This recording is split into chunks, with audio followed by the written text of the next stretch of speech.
தற்போதைய அண்மை செய்தியை பார்த்துக் கொண்டிருக்கிறோம். திண்டுக்கல் மாவட்டம் ஒட்டன்சத்திரத்தில் நகைக்கடையில் வருமான வரித்துறையினர் சோதனையில் ஈடுபட்டு வருகிறார்கள். கூடுதல் விவரங்களோடு இணைகிறார் செய்தியாளர் சங்கர். விவரங்களை பதிவு செய்யலாம். பாலதன் தற்பொழுது பாத்தீங்கன்னா திண்டுக்கல் மாவட்டம் ஒட்டன்சத்திரம் பகுதியில் 2 இடங்களில் வருமான வரித்துறையினர் சோதனை நடத்திட்டு வருகிறார்கள். இதுல பாத்தீங்கன்னா திண்டுக்கல் மாவட்டம் பழனி அருகே உள்ள சத்திரப்பட்டி பகுதியைச் சேர்ந்தவர் செந்தில்குமார். இவர் ஏலச்சீட்டு மற்றும் பைனான்ஸ் நடத்தி வரும் பிரபல தொழிலதிபர் ஆவார். இவர் தொழிலதிபர் வீட்டில் இன்று காலை 10:30 மணி அளவில் 10க்கும் மேற்பட்ட வாகனங்களில் 30க்கும் மேற்பட்ட வருமான வரித்துறையினர் தொடர்ந்து ஒரு 3 மணி நேரத்திற்கு மேலாக சோதனையிட்டு வருகின்றனர்.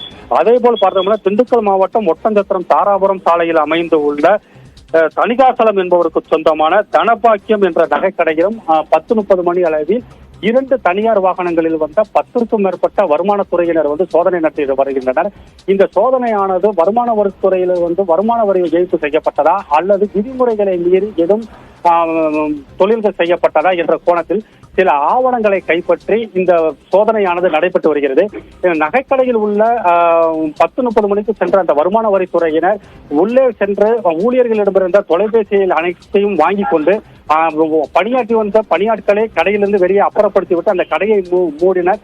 பின்பு 2 மணி நேரத்திற்கு மேலாக அந்த உரிமையாளரிடம் மேலாளரிடம் தொடர்ந்து விசாரணையான நடைபெற்று வருகிறது.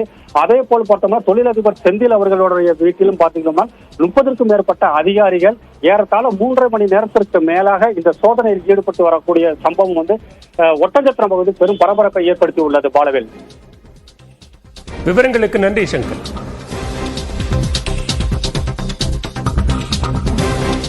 ஒரே நாடு ஒரே தேர்தல் சட்ட மசோதா குறித்து ஆய்வு செய்ய நாடாளுமன்ற கூட்டுக்குழுவில் இடம்பெற திமுக சார்பில் எம்பிக்கள் வில்சன் மற்றும் செல்வகணபதி ஆகியோரின் பெயர் பரிந்துரைக்கப்பட்டுள்ளது. ஒரே நாடு ஒரே தேர்தல் நடைமுறையை அமல்படுத்தும் வகையில் மக்களவையில் மசோதா அறிமுகம் செய்யப்பட்டது. இதற்கு எதிர்க்கட்சி எம்பிக்கள் கடும் கண்டனத்தை தெரிவித்தனர். தொடர்ந்து எடுக்கப்பட்ட வாக்கெடுப்பில் 269 உறுப்பினர்கள் மசோதாவுக்கு ஆதரவாகவும் 196 உறுப்பினர்கள் எதிராகவும் வாக்களித்தனர். பின்னர் இந்த மசோதா நாடாளுமன்ற கூட்டுக்குழுவுக்கு அனுப்பப்பட்டது.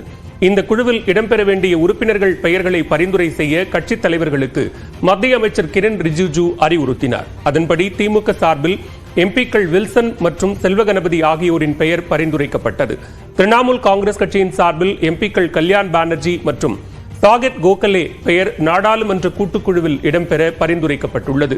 31 உறுப்பினர்கள் கொண்ட அந்த குழு 90 நாட்களுக்கு மசோதா குறித்து ஆய்வு செய்து அறிக்கை தாக்கல் செய்ய உள்ளது. தேவைப்பட்டால் அந்த கமிட்டியின் கால அவகாசம் கோரும் என்றும் எதிர்பார்க்கப்படுகிறது.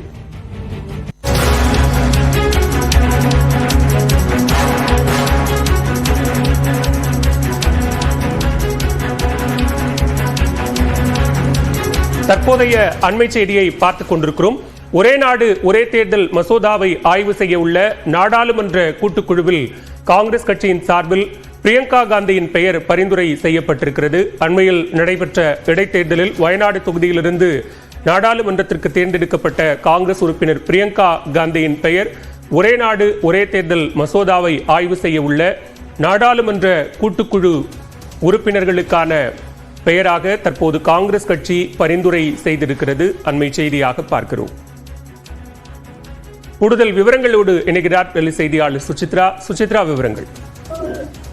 ஒரே நாடு ஒரே தேர்தல் மசோதாவிற்கான காங்கிரசினுடைய உறுப்பினராக தற்பொழுது பிரியங்கா காந்தி பரிந்துரை செய்யப்பட்டுள்ளார். மிக முக்கியமாக நாடாளுமன்றத்தினுடைய கூட்டுக்குழுவினுடைய ஆலோசனைக்காக ஒரே நாடு ஒரே தேர்தல் மசோதா என்பது அனுப்பி வைக்கப்பட்டிருக்கும் நிலையில் பல்வேறு அரசியல் கட்சிகள் தங்களுடைய பிரதிநிதிகளின் பெயரை பரிந்துரை செய்து வருவது குறிப்பிடத்தக்கது.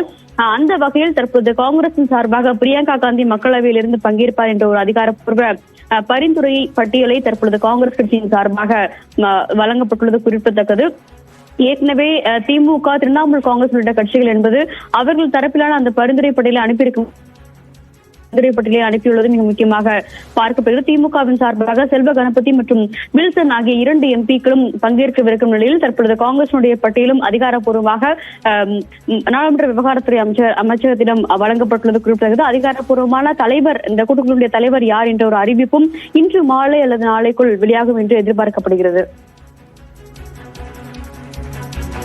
ஒரே நாடு ஒரே தேர்தல் மசோதாவை ஆய்வு செய்ய உள்ள நாடாளுமன்ற கூட்டுக்குழுவில் பல்வேறு கட்சிகளின் உறுப்பினர்கள் பெயர் பரிந்துரை செய்யப்பட்டு வருகிறது. அந்த வகையில் தற்போது காங்கிரஸ் கட்சியின் சார்பில் பிரியங்கா காந்தியின் பெயர் பரிந்துரை செய்யப்பட்டிருக்கிறது. விவரங்களுக்கு நன்றி சுசித்ரா.